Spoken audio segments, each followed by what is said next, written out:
This video is on subarachnoid hemorrhages. To understand the pathophysiology of a subarachnoid hemorrhage, let's overview the layers of the meninges. So there's the skull as the point of reference, and then the outermost layer is the dura mater, then the arachnoid mater, the subarachnoid space, which is below the arachnoid, and the innermost layer is the pia mater. In the subarachnoid space is the meningeal artery, as well as CSF.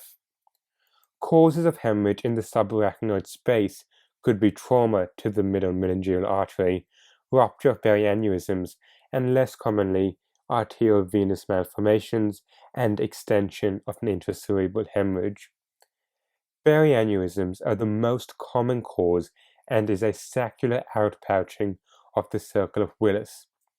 This occurs due to turbulent flow, so most commonly occurs at the bifurcation of arteries because this is where the flow is most turbulent. 40% occurs at the ACA junction, about 1/3 at the MCA bifurcation, 20% at the posterior communication, and 4% at the basilar bifurcation. Risk factors relate to causing a weakened wall. This can be congenital, such as correctation of the aorta, leading to hypertension, or connective tissue diseases such as Marfan syndrome. Essential hypertension and atherosclerosis are acquired risk factors, which links to lifestyle factors such as smoking, alcohol, and obesity. A patient may present with a sudden severe headache, known as a thunderclap headache.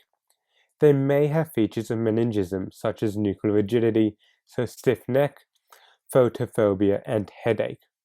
On examination, you may elicit Koenig's sign, so pain upon extending the knee, or Budzinski's sign, which is when you bend the neck, it causes an involuntary leg lift to avoid the pain. And these maneuvers accentuate the pain because they're raising the pressure in the head. They may also have papilledema. If severe and at risk of herniation, they will show signs of Cushing's triad, so bradycardia, hypertension or wide pulse pressure, and Cheyne-Stokes breathing. The diagnostic investigation is an urgent non-contrast CT, looking for blood or fluid in the subarachnoid space with potential intracerebral extension. It's an emergency, and it's urgent because you don't want them to have herniation.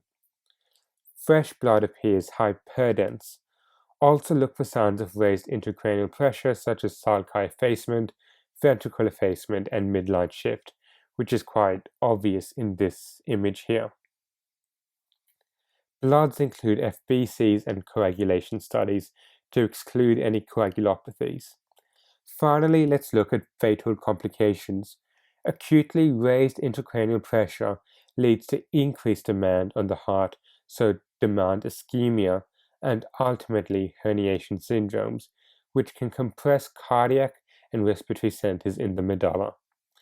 Vasospasm, so clotted blood, accumulates at the base of the brain, stimulating vasoactive mediators, spasms of arteries resulting in ischemia and infarction of territories. Long-term complications include hydrocephalus. This is because the hematoma and fibrin leads to impaired CSF reabsorption. Finally, immobility and hospitalizations can lead to DVTs and subsequent pulmonary embolisms, UTIs, or aspiration pneumonia. Thank you for watching. If you learned something, please tell a friend who may also find it useful. Don't forget to follow us on Instagram at MidnightMed1200.